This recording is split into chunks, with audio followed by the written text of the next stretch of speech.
Murder, mystery, mayhem. Behind it all is a femme fatale back from the dead, ready to exact her revenge. I'm Maria Menounos, and you're tuned in to AfterBuzz TV, the ESPN of TV talk. Now, let the buzz begin. Good evening, and thank you for joining us for the after show of the Reprisal. We are talking Season 1, Episode 1, the pilot, titled The Tale of Harold Horpus. We are going to be talking about all of the characters, and there are so many in this first episode. We're going to have a special segment, as well as news and gossip. Joining me today is Adiamond. She is let me see if I get this right, a crime and suspense connoisseur. Yes. Yes, hello, welcome. Hello, everybody. Thank you for watching us today. And I'm LaToya Blakely. I'm really into femme fatales and noir, and this has been an exciting series to watch. So we are excited to talk about it. Adiamond, can you tell us your overall thoughts of this first episode? It's very loaded. A lot is going on. Which I like. It keeps me interested. Also, the visuals are beautiful. And I love that we get to know and figure out all the characters in one episode. Who they are, kind of what they're about, but there's also a lot of mystery. So in the first episode, I still had a lot of questions like, who is this person? Why are they connected? Why are we, So I can't wait to figure out what's going on, but, overall, visually beautiful and a lot of content to think about and talk about. I agree. I thought it was a really great pilot episode. It did a great job of kind of introducing us to the characters, giving us a really good idea of the storyline, what's happened, how we've gotten to where we are. Yeah. As far as the cinematography, the actual picture, it is a beautiful picture. Yeah. Very beautiful clothing and costumes. Yeah. There was a lot of badassery.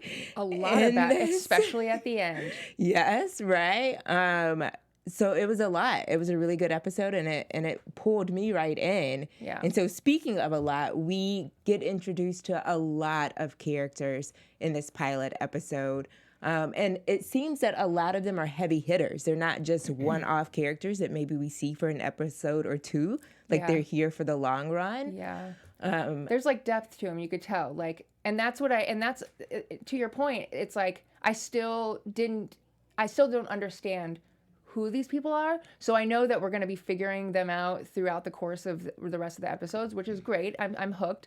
But I still am I have too many questions to even realize or understand. So we start out with so let's just get started. So like we said, there are lots of characters, so we're just gonna kind of take them one by one.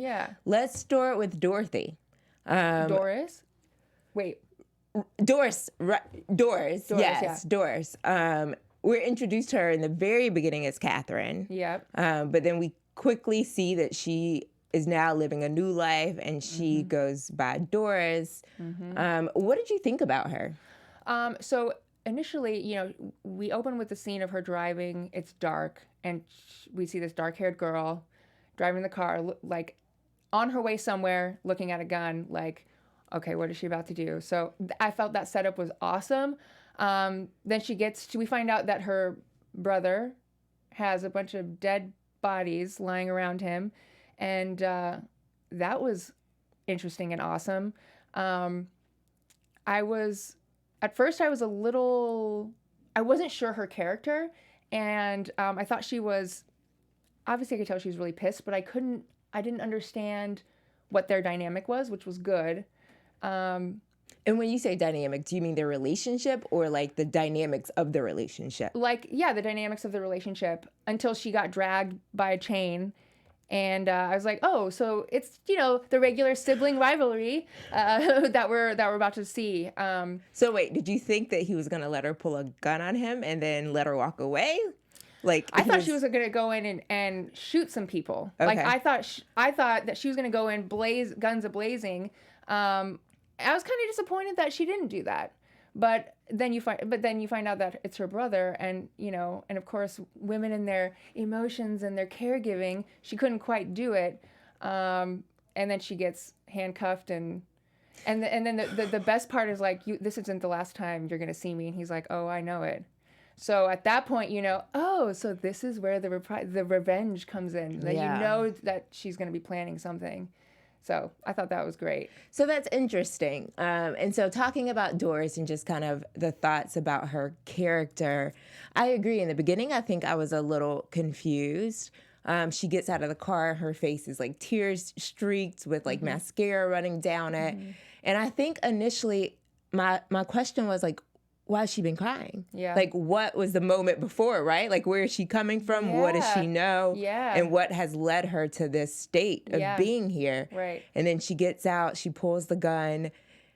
Does and I was nothing like, with it. I was like, is she gonna do it? Like, I was like, kill them, kill them. I was kind of excited, but no. So yeah, but then, I mean, we see a lot of Doris throughout the episode. I don't know how you felt about her in the very beginning. I didn't really like her character. I mean, there wasn't much to like. I didn't like that she didn't get down and dirty and do what she came to do. But, in the next scene, we see her with this amazing blonde haircut that I'm like contemplating doing myself. And then you see her little tattoo there on her wrist. So indicating, obviously, this is her in a new life, leading a new life, and probably, as prim and proper she is, leading a better life. And so that was a nice change up. I think I really started to like her in that moment, because you see somebody who is looking prim and proper, and you always hope there's some darkness in there. Like, you can't be perfect. So I love those type of characters, and she's bringing that into the rest of everything else. Well, I will say that I was like you. I didn't really know who she was. I felt like we saw moments of strength, but they were kind of like half strengths. Like, she would do something and I would be like, that woman right there, but then she wouldn't pull the trigger, she wouldn't finish it. And then I was just really confused. Is she a strong character? Is she a weak character? Is she somewhere in the middle? And then once we meet Colin, who is the son of her husband's name is Tommy. Ailing husband, yeah. Right? And so Colin says to her, can you come tonight? And she says, I can make it. And he's like, basically, it wasn't a question. Yeah. Yeah. And so I think that was another moment. That made me so mad. I know. I was like, oh, do not tell me what to do. I cannot, but I just got like so mad at Colin about it. Like, anybody tries to tell me what to do. It's not gonna work. But she didn't say anything. Right. She just she keeps her composure so good. Like, I freaking love it. I wish I had that composure instead of reacting all the time. Well, right. And I think that we found out that it's all strategic and she has a plan and she is a very strong woman. Very but I intelligent. will say that in the beginning, probably halfway through the episode, like I was really confused. Like, is Doris... She seemed a little vulnerable and a little too weak. And a little meek, yeah. right? Meek, good way. I don't mean to say weak, but meek is a good way to put it. Yeah. So we kind of keep going with that. We find out her husband's dying and he owns a restaurant that he wants to pass on to her. And she wants to, she's left her dirty life behind. And so she wants to, and I think... Not that she had a choice. No, she had no choice. Right. She wants to clean up the restaurant and what they're doing behind the scenes. Maybe. Yeah. Maybe. Like, I wasn't sold on that when she said that. Oh, like, when they're in the right. back of the kitchen. Right. With Big Graham and Colin. Right. Colin, his character is a nasty little daddy's boy, like entitled, jerky, like maybe an alcoholic. He gives me alcoholic vibes. Yeah, he just gives me the word like F-boy to the max, or just somebody you just don't want to be around you. And then he's of course is married to Molly, who is like, she's super quiet and super like, and man, I did not expect her to even pair up with Doris. I agree. But let's go back to Doris for a second. Yeah. And so we meet this husband, Tommy, and we learn that they don't really know a lot about each other's past. Right, yeah. It sounds like Tommy just fell in love with her and kind of accepted her for who she was. She obviously saw a new life with him and chose to go down that road. And so now there's this restaurant. Tommy is sick. I don't think we are ever told from what. yes, so he's going to leave her this restaurant, which she's been instrumental in, right? Mm-hmm. Like we learned that Yeah. she's been instrumental in Yeah. making the business profitable. Right. Yeah. So yeah, then we're in the kitchen and we're with Big Graham and Colin, the back of the kitchen, and she's basically, she's asking like, look, she's telling him, I'm going to be taking over the restaurant. I'm going to make it straight. And Big Graham's like, no, you're not, because all his like money and all his like laundering, racketeering stuff, whatever they're doing is funneled through that restaurant. So he's needing to keep the control. And honestly, I was I'm still shocked. And when a man slaps a woman or punches a woman, I'm like, whoa, wow, he did that. So I was completely shocked. And then of course Colin just back there like nervous and like head down, tail between his legs, just like being annoying. So 2 things that you just brought up. What did you think her reaction was going to be after she got slapped? I hope she was gonna stab him, but also like some magic knife out of nowhere. But first of all, I didn't expect him to like hit her. I expected her to spit in his face or do some like action like moves on him, like I didn't expect her to sign.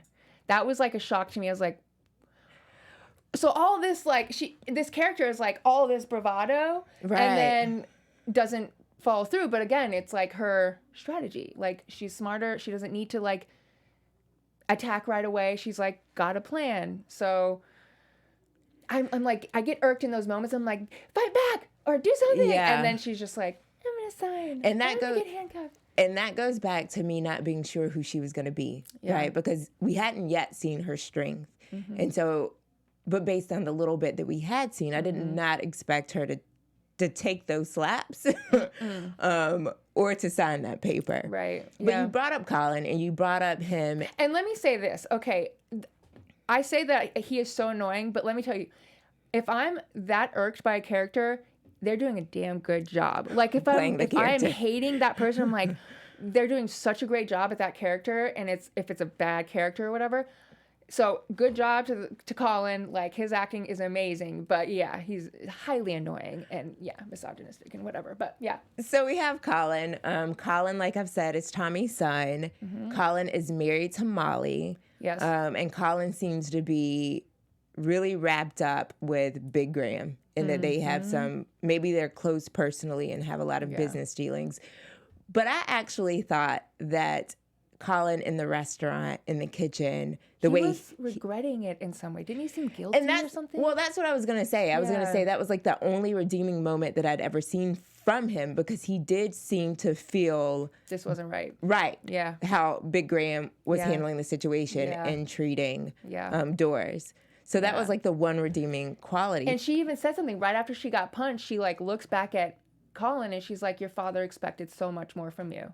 Like, and in that moment he could have done something, but can you do something when you're tied to a mobster and you kind of know that this, Big Graham could kill you at any point, especially if you betray him, like he's not that character to be bold at any point. Right. And I think that his character is a bit cowardly. Like he preys on the meek, his wife, Doris, and kind of cowers down to the people who seem to be more powerful than him. Yeah, absolutely.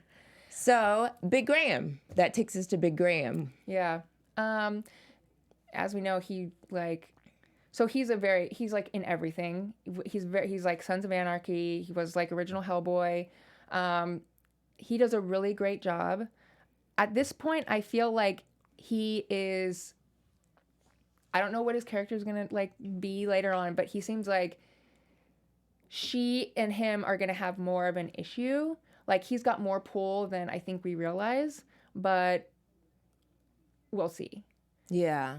I don't know. I mean, I was kind of checking some stuff out on IMDb, and I don't know how long he's going to last. But well, I mean, so staying focused on this episode, right? We know that he definitely has some pull. Colin relies on him, and Colin kind of does what he tells him to do. I personally, I like his character. I think it adds to the story. Yeah. I like him as an actor, and I was a fan of Sons of Anarchy. Yeah. But I did not like the way he treated Doris. I didn't like the way he talked to her. I didn't like how he was physical with her. Yeah. And I think that you always have to be careful of a man who's willing to be physically abusive. Yeah. And I mean, let me just go out on the limb and play the devil's advocate. He probably would do the same thing to some dude. For sure. So that's kind of cool. Equality. Yeah, equality. Hashtag equality. Yeah. Okay, that's interesting. Yeah. And we have Molly, Yes. Colin's wife. Little precious baby. Right. So what did you think about Molly? Well, I thought she was real weird in the beginning. Interesting. At the funeral dinner, but he wasn't dead yet. Obviously, So more like a going away party. yeah. That's a nice way to put it. Tommy's going away party. Exactly.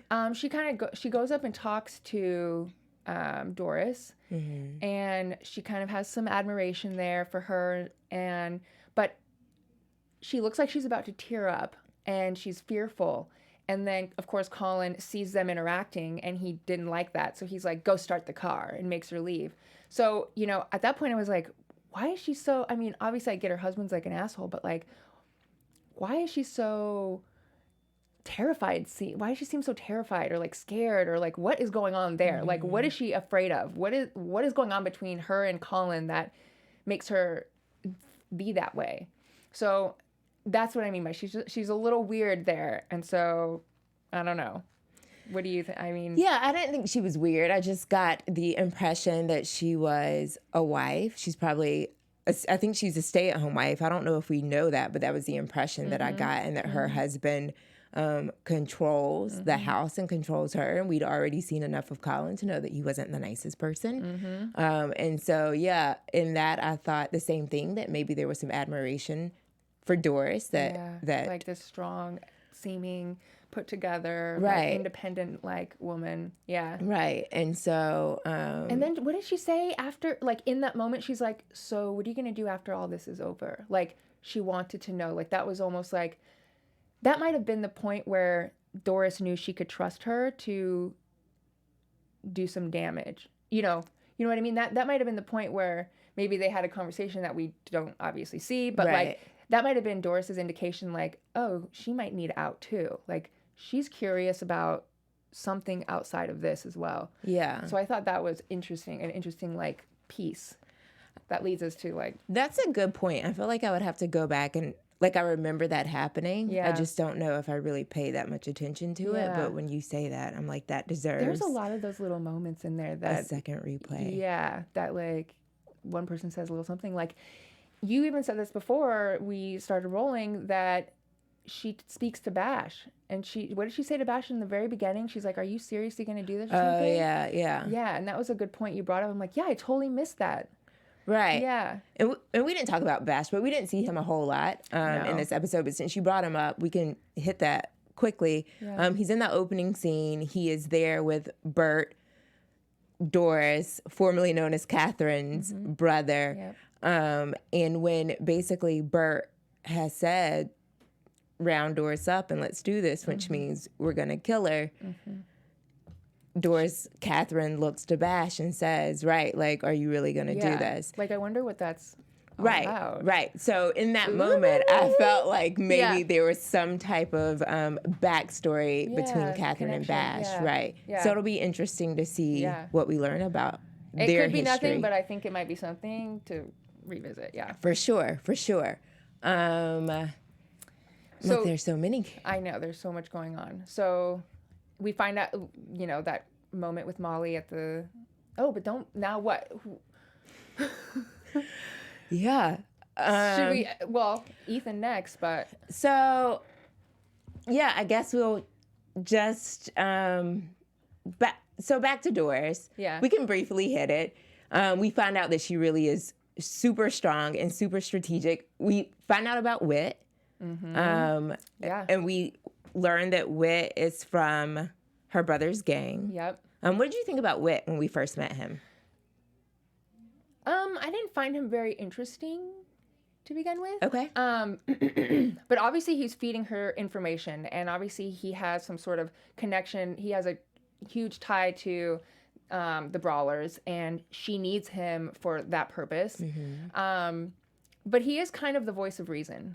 And, she wants to pull off this whole thing, whatever it is, her revenge, with no money, because of course it's tied up in the restaurant she thought she was going to get, and even the restaurant's kind of not doing well. So he is the voice of reason, and so that's kind of good. And he kind of calls her out on her BS a little bit, like, you're not going to find a team that's going to kill the lead person of this gang. You're not going to find somebody who's going to do it for free. You know, you're just not going to be able to do it. So really think about this, you know?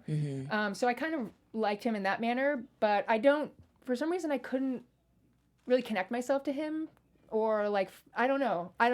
Okay. Maybe when more happens, like I'll be able to like connect more, but nothing yet. So I kind of had mixed feelings about Whit as well. Like, I really liked the fact that he was there and he was helping her. And if she said she needed it, he was out trying to make it happen. Yeah, like, why? Like, I want to know why he wants to do this for her. Yeah, maybe they were friends, you know, prior to her. Or he had shared the same vision. Like, he didn't like what was happening. What happened in the beginning, you know? And he's like, I don't want them to be ruling either, but... Yeah, what I didn't like about Whit was he was such a naysayer. Yeah. He could be a naysayer, right? Yeah, I'm like voice of reason. You're like, he's a naysayer. He's not supporting her. Yeah. Okay, so going back to Doris, and then we're going to move on.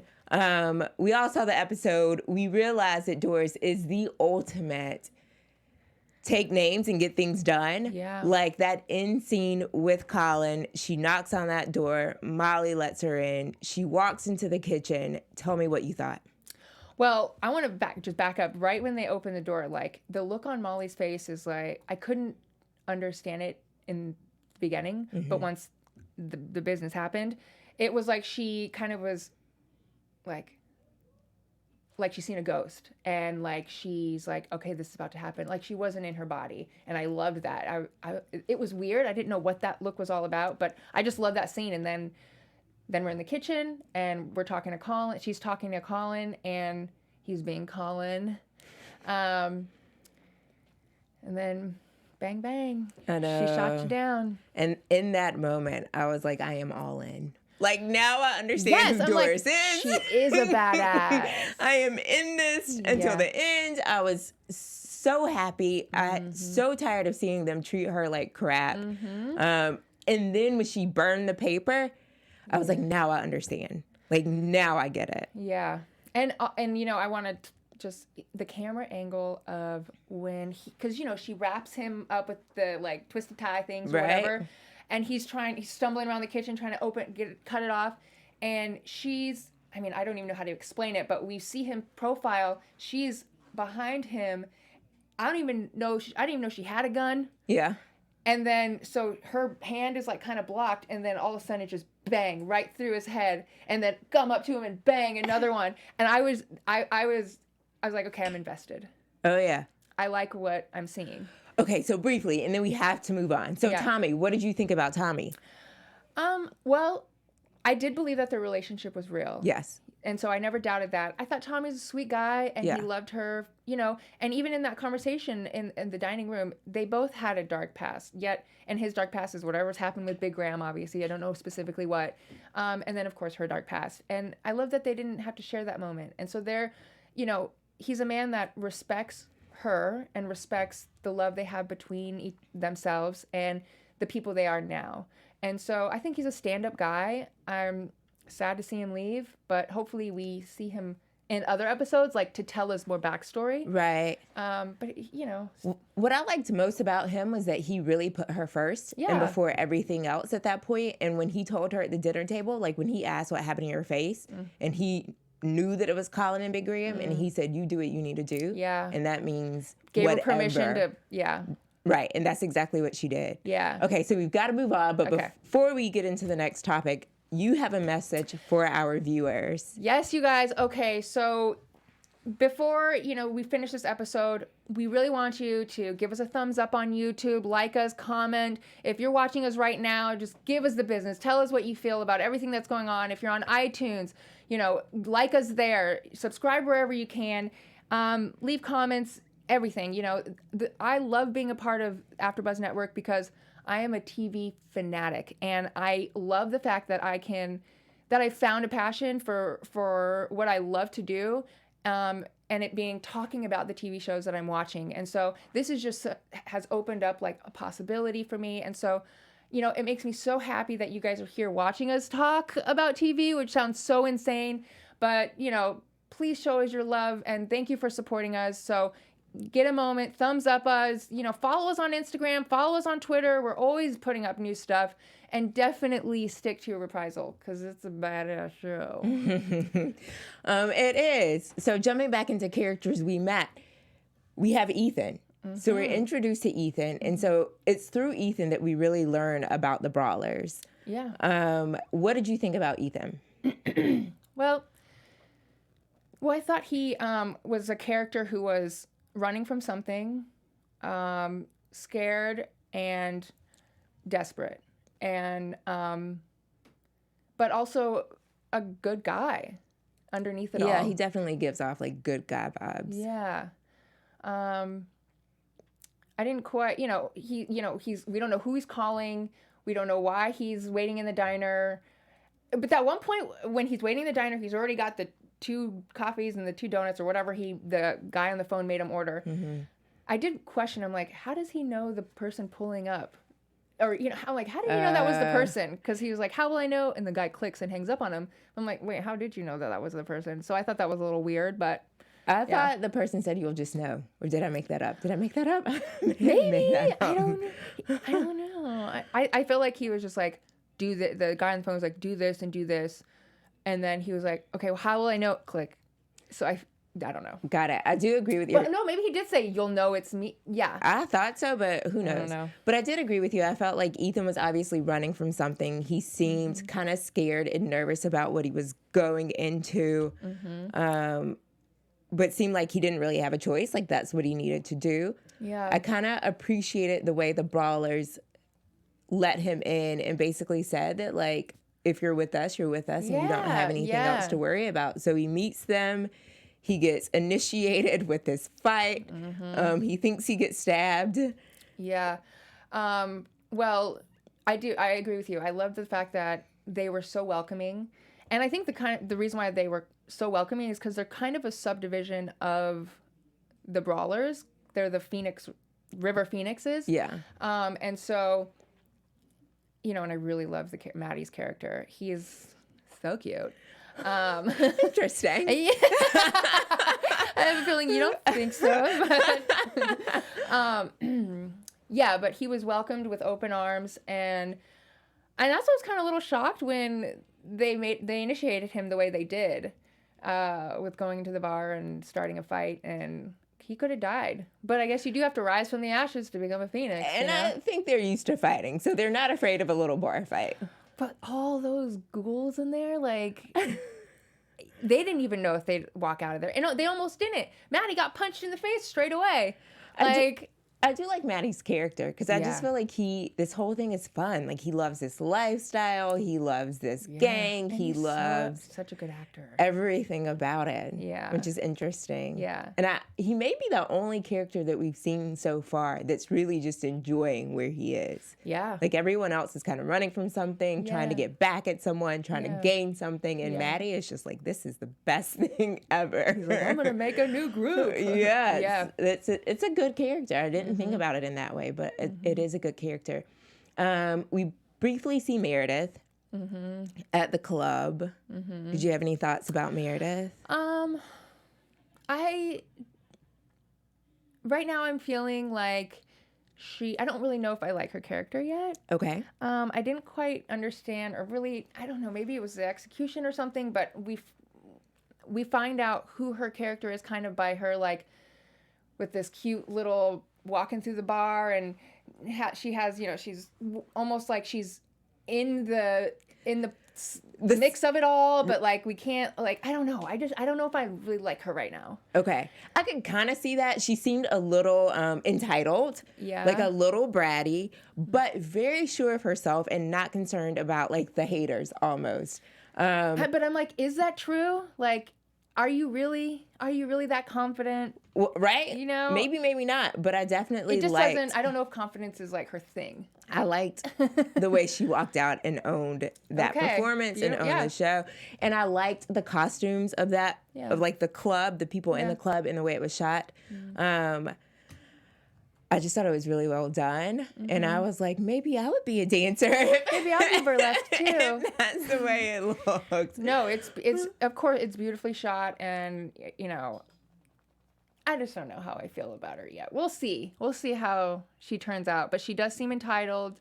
She does seem like she's trying Okay. to be something. All right. Okay. Well, we have one more character that we're introduced to, Joel. Yeah. Did you have any thoughts about him? Not too much. Okay. He seems like like a troubled soul. And you know, and of course I love that actor. Wasn't he the guy that did 300? He was like the golden god that they were all I don't know. I don't know, but that sounds right. So I love that actor a lot, and I think he was in Love Actually 16 Yes, he was. or so years ago. So I'm ready to see what his deal is. You know, but he also seems like someone who's watching over everyone and how things are run. I think, you know, we kind of see, I don't know. I don't want to say anything yet until we get to predictions, I guess. Sounds good. We are not going to do predictions, but we are going to do a special segment. And so tonight we are talking about femme fatales. There are lots of adjectives in this definition, so I'm just going to read it. A femme fatale, sometimes called a man-eater or vamp, is a stock character of a mysterious and seductive woman, because they have to be seductive, whose charms ensnare her lovers, often leading them into compromising, dangerous, and deadly situations. And I definitely think it's justified. Yes. In this, and I think you can always find a little justification of a femme fatale. You know, I'm like, I get why she lost her mind a little and got crazy. Yeah. Unless we're talking about Glenn Close in Fatal Attraction, What? and she is one of my favorite femme fatales and one of my favorite movies. But I'm not sure if I think that Glenn Close was justified. No, just a little bit. I mean, think about this. Okay, this dude's having an affair. But she knew that. She knew that, but now he's like, oh, no more affair. Sorry. I know we love each other, but I'm going to go back to my husband. She's like, it wasn't really an affair. It was more like a 1 or 2 off. I don't think love was ever exchanged. She boiled their rabbits. She felt loved. She boiled their rabbits. Yeah, I know. No, I'm not saying that's not justified, but her anger, you know, okay, tell me this. You've never been a little delusional about somebody you were dating, and then you find out from him that, like, he just wasn't as into it, and you're like, heartbroken. That's a little different than like sleeping with a married man and you know he's married, and what they say, if you're afraid of fire, like stay out of the kitchen, or don't play with fire if you don't want to get burned or something like that. I know, but the raw emotion of it. So I'm just saying, there's always nobody's ever just a villain. You know, they always have that point to them where it's like, yeah, I kind of get it. Well, I would say that he should have cut it off a long time ago. He should never started it. Well, that's a different way. But what about you? Do you have a favorite? Yes, I think, oh man, Robin, shoot, I just forgot her name, but she's in House of Cards. Okay. The wife? The wife. Okay. Oh my gosh, I don't want to butcher her name, but I don't even, crap. Anyways, I love her so, please help me. I love her so much because not only is she supportive, but she's her very own person. And she makes her way all the way to the top, kicks all the men out of office, hires all the women, puts all the women in office. Not only is she, you know, out to get her power and her, you know, place in life, she's bringing other women up with her. And I think she was completely justified throughout the whole entire show.